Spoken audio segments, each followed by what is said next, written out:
What's going on, guys? FlameHorizon here, coming at you with the ICBA draft analysis for your Minnesota Golden Golducks. We're going to get right into things here, and I'm going to explain the rules. You're going to hear my mouse clicking because I'm going back and forth and reading through the rules. The rules for this league are, your normal clauses, your baton pass clause. You can pass speed alone and no other stat with speed, but you can baton pass multiple stats that aren't speed, like a bulk up or a curse. Species clause, you may not have two of the same Pokemon. Evasion clause, no evasion moves. Oko clause, no Oko moves. Moody clause, no Moody. Mega clause, you must have Mega Evolve the first turn you send your Mega Pokemon out. A forfeit results in a 3-0. If you disconnect on purposely, it results in a 6-0. If you keep DCing, if one player wants to pre-play the match, then you must. Or if you DC multiple times, you can go to Showdown, because this is a 3DS league. There's the Swagger clause. Swagger is banned. Banned items are Quick Claw, Bright Powder, not laxing sense. Ooh. And Shadow Tag is allowed. It's a 10-week season in which battles will be played 1 week before uploads. So we'll be battling, a week and ahead, like how IBL does it.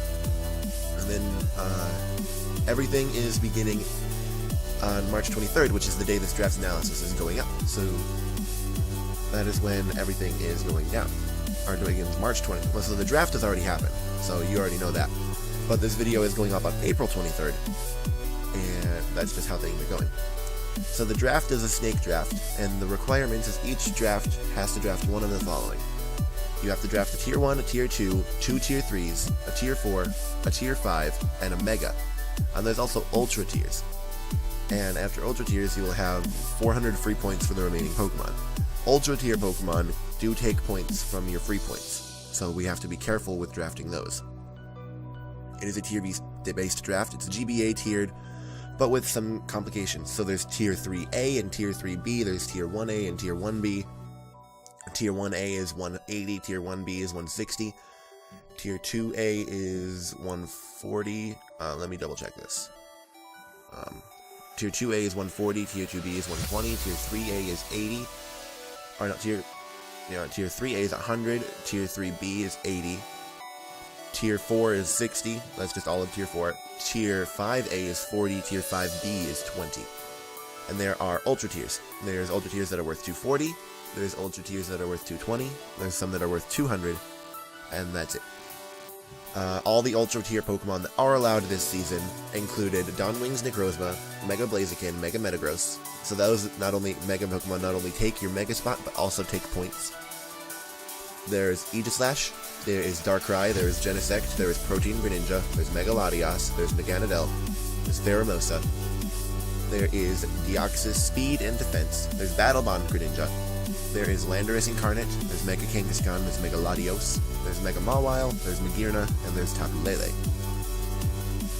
So my first overall pick, I did go with my Mega Pokemon, or not my Ultra Pokemon, right off the bat. I was last pick overall, 16th, I believe. Or maybe I was 15th. I forget which one exactly I was. Let me actually double check this, because I can pull up the order right here. Which one was I? This is probably something I should know. Why isn't my thing on here? Which one was I? I think I might have been, I was close to last. In fact, I'm pretty sure I was last. I just don't know why it's not showing up on there. But the first pick that I did end up grabbing, because I was last, there weren't many good Ultra Tiers left on the board, and I did want a good one. The Pokemon that I did decide to grab was Tapu Lele. And just because it synergizes well with my Mega, I grabbed Tapu Lele because, the Psychic Terrain is busted, Scarf Tapu Lele, Z Tapu Lele, which is also what I did, I Zmon'd it. Because Zmons do cost extra. I did Zmon it with my Zmon points that were given to us. With just offensive moves, so Z Psychic and stuff. I can't do Z Psychic Terrain or anything. And it's just an overall great Pokemon. Compared to some of the other Ultra Tiers, it's not the best.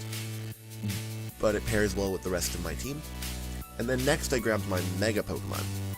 And one of the most busted pairs in the format is Tapu Lele Mega Alakazam. So I got Tapu Lele Mega Alakazam. And believe me, this is definitely going to tear holes, because once the Psychic Terrain is up, Mega Alakazam will not be hit by priority moves, so it will be outspeeding basically everything and OHKOing basically everything after a Calm Mind. The only thing this struggles against is Trick Room, but I do have ways to counter Trick Room, I do have ways to stop it, and everything will just, flow pretty well. My next pick, I do believe, was Hoopa Unbound. I just have the list in front of me, I don't remember the order. My next pick was Hoopa Unbound as my tier 1.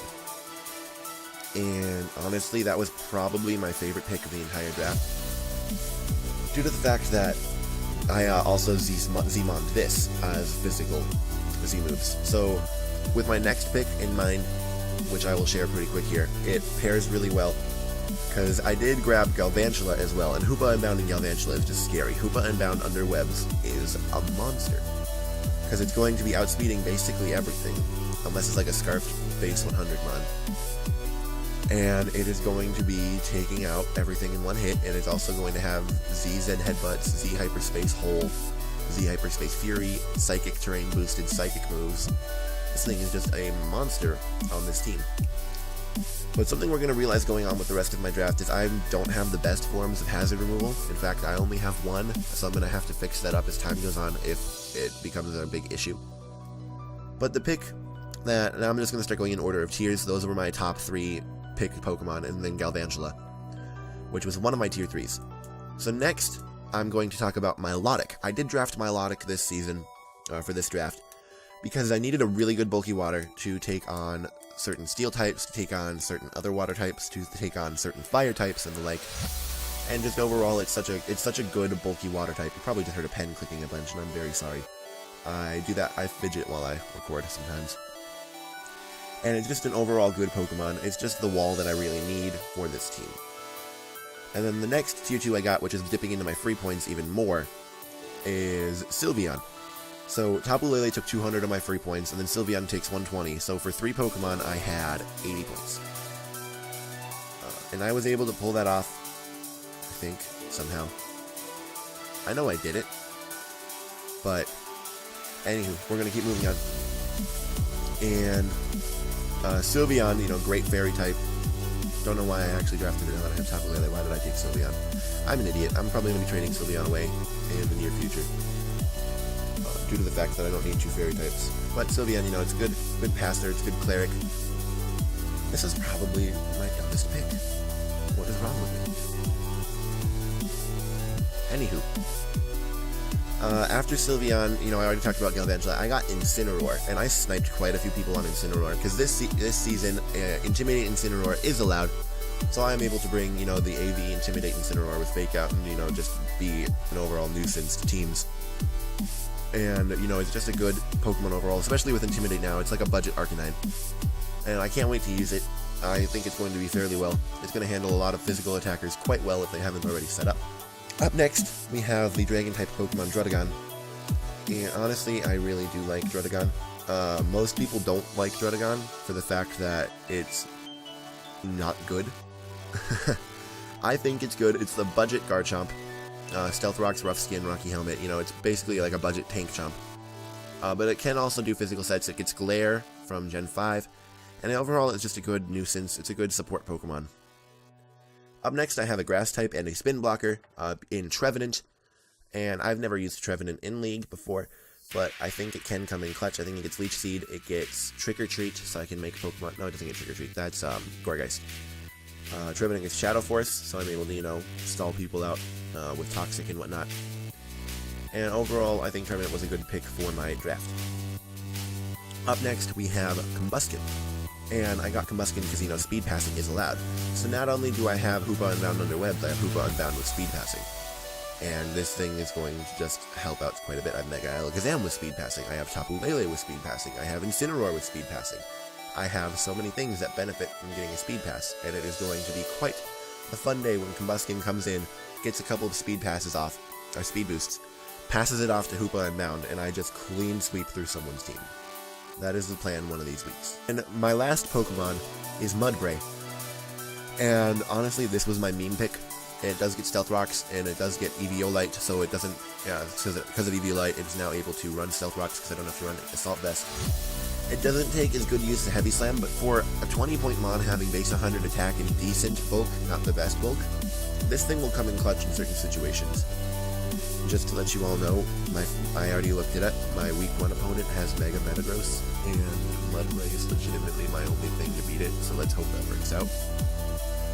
But anywho, we're going to wrap up this video here. If you guys enjoyed, be sure to leave a like, support your Minnesota Golden Golducks, and I will see you all in the next video.